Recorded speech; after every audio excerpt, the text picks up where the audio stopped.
DIY sensory bins are a fantastic way to engage kids in creative, hands-on play while enhancing their cognitive, motor, and sensory skills.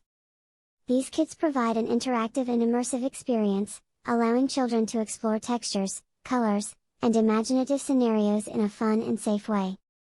Key features to consider when choosing DIY sensory bins. Safety and non-toxic materials. Ensure that the sensory bin components are made of child-safe, non-toxic, and taste-safe materials. Educational value. Look for kits that promote problem-solving, creativity, and early learning concepts such as color recognition, counting, and motor skills.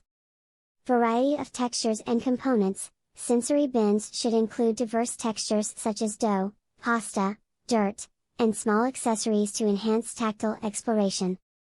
Ease of use and maintenance. Consider how easy the kit is to set up, store, and clean after play. Engagement and play value.